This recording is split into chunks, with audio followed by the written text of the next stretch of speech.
If you're using Jira and Confluence every day, but you're not using Rovo, then you're leaving some serious productivity on the table. And so in today's video, I'm gonna show you some very interesting use cases for how you can use Rovo to help you save hours, be more productive, and hopefully maybe, just fingers crossed, win Employee of the Month. Make sure you hit that subscribe button, drop a like, and let's jump in. Now this video is gonna be a little bit more unique. What we're gonna do with this video is I'm going to basically use Rovo to teach me how to use Rovo.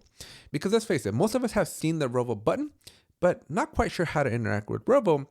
And I think one of the best selling features of Rovo is that it's so smart, it's so intelligent, and it is just so intuitive and easy to use that rather than me going to look up examples and figure out some very crafted and scripted ways of using Rovo, I want to treat Rovo the way you would, right? Just kind of blindly, not knowing what to expect, not knowing how to actually use the tool, and see how far we can get just intuitively, right? This is the key point. We're going to intuitively just be curious. And so again, nothing is scripted in this video. I don't know what's going to happen in this video. So again, make sure to hit the subscribe button before this video goes down a cliff, or maybe it's the best video I've ever made. So hit that subscribe button, drop a like, and let's jump into exploring Rovo using Rovo. You do need to be on the paid version of Jira, specifically Premium and Enterprise, although I am starting to see some users on Standard be able to use this. Atlassian has promised us that all paid members at some point will have access to Rovo, just the timelines are a little bit more fuzzy. But if you're on the Premium or Enterprise versions of Jira, you're definitely gonna be able to do what we're gonna be doing in this video. Okay, so there's two ways to interact with Rovo. There is an Ask Rovo button up at the top right-hand corner, and as of about a week or so ago, Atlassian started rolling out this little gem. This is a very persistent, tiny, few pixels wide Rovo button that is everywhere you go inside of the wonderful world of Atlassian. So no matter where you are, you're gonna have this button here. And so either way is going to get you to our Rovo Chat, which is really where we wanna start off with. We wanna start with Rovo Chat. So I'm just gonna click on the Ask Rovo button here because to me, it seems a little bit more intuitive, a little bit more natural. It's in the top right corner, catches my attention more than the new button that is slowly rolling out, because you might not even have the button yet because it's still rolling out across 350,000 customers. Okay, so when we click on this Ask Rovo button, we then get this sidebar where we're gonna be able to work with Rovo. Now immediately, Rovo's personalized to you. Rovo knows and understands who you are. It understands all the work that is authored by you, that is assigned to you, anything that you're interacting with. Rovo keeps track of you because there's something called the teamwork graph that knows not only you, but all your team members and their interrelatedness. So when I'm in a meeting with another coworker and we're crafting a Confluence page, Rovo knows this information. It understands that context, and it's going to be able to help make decisions, and it's going to help me be more productive because it just knows everything and it keeps track of all the nuances and all the minutiae that I just don't always keep track of. So very, very powerful stuff here. All right, so once we have this, how can I help you, Alex? It's gonna start off with a couple of questions. It's gonna start off with, are any of my work items overdue? What should I work on next? Write an update about my week. Now, spoilers, these are things that normally I would be asked to do once a week, right? And so this is kind of cool that right out of the gate, Atlassian's understanding, well, what are people typically asking, Rovo? And it's already suggesting some really helpful things that you should be asking with, right? Now, you can just simply click on any of these. So let's just say, what should I work on next, right? So I'm gonna click on that button. First, Rovo's gonna think, and then it's gonna analyze, right? It's reviewing my question. And then it's going to kind of give us a little bit of like under the hood stuff, right? Kind of like ChatGPT or Gemini, if you've ever used it. It's basically letting us see and understand how it's thinking, right? It's searching for information and it's going to go and get an answer, right? So it's going to structure. Again, it takes a few seconds to get this information. But the cool part is that you see a lot of interesting things in how it's working and how it's processing the data. And so here, finally, it's going to basically give me an answer to my question. What should I work on next? Well, TLDR, too long, didn't read. The next three things. Given what I see about your work and goals and the fact that I can't see contents of your Jira issues, here's what you should work on next. From Jira, open your assigned issues here, pick the highest priority item with the nearest due date. Currently, I don't have any work that meets that. Now, if I hover, you can see that there's a JQL here. I'm going to zoom in for you all so you can see this, right? But this is going to basically give me the JQL that I can go and recreate, or I can just simply click on this. I'm going to do a new tab so you can see what it looks like, but it's essentially going to go and create the JQL for me. And when I click on this, you can see that JQL is there. So this is powerful, right? So not only is it just giving me an answer, but it's giving me information so that if I want to go a little bit deeper, I can go deeper. Now, it's not just giving me information, right? It's actually making some recommendations. It's going to say, okay, well, given that this is supposed to have some number, right? My Jira, I don't normally have work assigned to me. This is a demo environment, but in real world situations, you would actually have, work assigned to yourself. But it's recommending for me to start with any item that is blocking others, or it's marked explicitly like waiting for Alex or similar, right? And again, it's knowing who I am. If you have multiple P1s, choose the one that ties into the near-term February 28 goals down below. And it can see that there's a goal that's due for February 28th, right? Again, I didn't ask it this. I didn't give it any of this extra prompting, if you will, but it's just context aware. There's some goal out there that we want to hit mobile experiences usage boost by 50%, right? And there's a goal here that is somehow tied to some work that I could potentially be working on. And it's just saying, okay, well, if you don't find anything, right? Because we didn't find anything. But if you do go find something, then go and do anything that's related to this February 28th goal, because you're going to want to help move the needle there.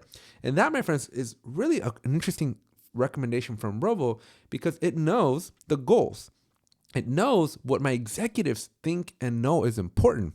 And now it's telling me, well, align your work with that so that, you look pretty good, right? This is a way to level up. I think Rovo might be giving some good career advice here. Right? And so you can go through the rest of this, right? It's going to stabilize at-risk strategy work, become a market leader. So it's just giving me a bunch of different goals and stuff that are available here. So now, how to decide in the next 5 minutes. So it also gives me some instructions for open my Jira queue, pick an issue that is a P1 or P2, has a year to date, ideally supports one of these goals. There's a couple of goals that it gives me. There's one that's off track and a couple that are at risk. And then it's recommending that I commit to a 60 to 90 block, that I make visible progress on Jira, and that I produce a shareable artifact. Okay. Now, if I want a simple plan for today, it's actually going to tell me kind of like, hey, here's what you should do over the next couple of hours. So it kind of helps plan out my day. And then at the very, very bottom, it's going to give me some suggestions on what else I can do based on this information that I know. So this is just, again, I clicked the one button, really interesting. And then here, this is an advertisement so that we can get our Rovo extension. We don't care about that. We're going to cover that in a future video. So make sure you hit that subscribe button. Now, let's back up a little bit and go, how can I best use Rovo? I'm just going to ask it a question, right? Because this is not anything tied to any work that I'm working on. This is not tied to any goals. And so I'm testing the capabilities of Rovo just being a good assistant, right? Again, not necessarily, can you go beyond just the Jira data and the Confluence data, right? I want to know what it helps me, right? Because this should be information that is not, again, context aware of the work that we have in our environment, because it's just a generic question of like, how can I use you, right? And so Rovo is your AI teammate that can find things, explain and summarize, generate and rewrite content, and automate. You can access Rovo Chat from the top as we did, or within work items, there's an Ask Rovo button as well. Or you can even go to rovo.atlassian.com. I didn't even know there was this as well. And then it gives me some reference documentation that I can go and look through Atlassian's documentation to see what else Rovo can do. And then we get very strategic here, right? So number one, use Rovo as your personal what should I do next engine. Given your Atlas goals, mobile growth, AI automation, revenue impact, your highest ROI is to use goal-oriented prioritization. In Rovo Chat, ask things like, what work items assigned to me are the most critical to support a specific goal? Summarize all the open work related to a specific goal and tell me 3 things that I should do this week, right? And so this is powerful, right? This is letting me basically connect the work that I'm working on day to day with the big problems that our company is trying to solve. Powerful, powerful stuff. Up next is turning spec ideas and docs into Jira work quickly. So if you're juggling mobile, AI, automation, and growth goals, Rovo can reduce the paperwork. So from Confluence or Slack or Teams, using Rovo features, I can say create Jira work items for this roadmap page grouped by epic. Generate child work items for this parent ticket, and to implement a new mobile onboarding flow. And from this, meeting notes, right? So it basically can help create information. Now, this is powerful and relevant as well, right? And so it can create child work items. It can create work items from Slack and Teams, and it can do inline backlog creation from a Confluence link or Loom. And again, we can tell it, support these goals and whatnot. The other thing that we can do is let Rovo read for you. So summaries and context. So I have personally been overwhelmed when I go and look like at a PhD level paper that some colleague wrote. And I'm like, well, what am I supposed to do from here? What are the highlights, right? I need the TLDR. Well, Rovo can help us with that. Rovo can summarize the comments for us. It can summarize an epic for an executive audience, right? And focusing on the impact. And in Confluence or Rovo Chat, it can summarize a design document. It can compare the last 2 sprint retrospectives and list the top recurring problems. It can give me 3 goal pages, right? So like, given these 3 goal pages, create a 1-page summary, right? So it's very, very powerful from that perspective. But what I like more though, it can go and do analysis for us, right? It can analyze a lot of information, something that I could do myself too, but it would take hours to just like read through everything, understand what the heck I'm reading, start connecting dots together, start connecting correlations together, and then ultimately create something powerful, right? That takes a lot of work.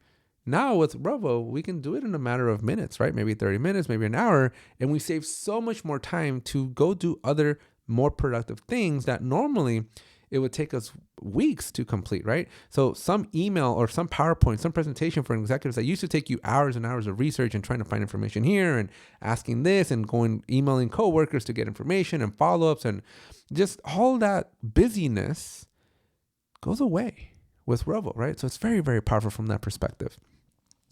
Then we can use Rovo to design and refine automation and AI. So your own goals that we have, right? We can tell Jira to help us be more effective from a Jira perspective, right? So when a bug is created in this specific project with a specific priority, automatically assign it to the on-call engineer. So that'll be good. And then it posts inside of our mobile alerts Slack channel, right? So it can go and do very productive things from that perspective. It can help brainstorm documents and AI activities. So produce 10 candidate processes across engineering support and sales that are good targets for automation. Draft a 2-page proposal, right? The other thing that we can do is build and use Rovo agents for repeated workflows. So Rovo agents equals AI workers with specific skills and context. Now we're going to get into Rovo agents in a follow-up video as well. So make sure you hit the subscribe button as well. But as you can see, we can get recommendations for some agents that we can create for like mobile experiment designer, where its input is the metric that you want to move, platform constraints, and then the output is going to be experimental ideas, success metrics required for tickets. We can do a backlog groomer agent where it cleans descriptions, proposes priorities and groups related tickets, and suggests child issues. This is, again, very powerful stuff. Now we have a few more to review, and then we're going to wrap up this video. And so item number 6 is use unified search when you don't know where something lives. So instead of guessing, is this in Jira or in Connie or somewhere else, you can just say, hey, find me all the documents and tickets related to this goal, right? Show me everything mentioning emerging trends in the last 60 days. And summarize key themes, right? So it's just going to go search for data that normally you have access to. This is a very critical part. Even though Rovo can technically search everything and know everything, it is going to respect your access. So Rovo is never going to violate any security or privacy concern, because if you don't immediately have access yourself, that is that you can't go and like do the hunt yourself and find, stumble upon that data. Well, that's okay, because as long as you can stumble upon it physically, then Rovo is going to do it for us in seconds versus us taking hours, weeks, days to eventually find that data. But again, just keep in mind that it will not cheat and go circumvent security and privacy policies. And then finally, a simple daily routine with Rovo. So if you want a lightweight habit in the morning, in 5 to 10 minutes, use Rovo Chat. What are the top 5 issues I should work on today? Then before your deep work, ask Rovo in Jira to open the right work view, any unresolved work items assigned to me, ordered by priority. After meetings, paste notes into Rovo, turn these meeting notes into Jira issues for this particular project with clear acceptance criteria. And then at the end of the day, summarize what I completed today. This is perfect for, I've personally been in companies where I have to send my weekly awesomes. And so just have Rovo basically create these awesomes for you. What are the 5 best things that I did this week? What are my biggest accomplishments? And just have Rovo automatically send those off to your boss and just, cash in that salary raise because you're the most productive employee in your company. So as you can see, you can use the power of Rovo to help you be more effective with Rovo. And if we can go deeper, right, I can basically make this an hour, 2 hours, 5-hour long video, just showing you all the different ways that you can interact with Rovo Chat. And it's just very powerful, right? There's some cleverness in the awesomeness of how easy this thing is to use. And it's only going to get better each and every day. I personally know that Atlassian CEO, Mike Cannon-Brookes, is in the chat and is in the channels internally at Atlassian trying out Rovo every single day. So this is Atlassian's #1 priority. This is what Atlassian is betting their future in with this Rovo assistant. And when you compare it to the likes of, again, Jipity and Gemini and Claude, those are awesome, right? But this is more powerful in that it really, truly does understand your work. And I think the closest competitor would probably be something like Copilot. Now, if you're not a Microsoft shop, then you probably don't have Copilot. And so I think this is really the ultimate productivity tool that is currently available in the market. So definitely check it out. But these are some examples on how you can use Rovo to help you be a little bit more productive. It's pretty simple, really cool. And we'll see you in the next one. So make sure you hit the subscribe button. And if you need any help setting up Rovo or using Rovo or figuring out how your company can maximize your investment in Rovo, use that link tree down below. Set up some time with me and I'd be more than happy to jump on a call with you. Hit that subscribe button and I'll see you in the next one.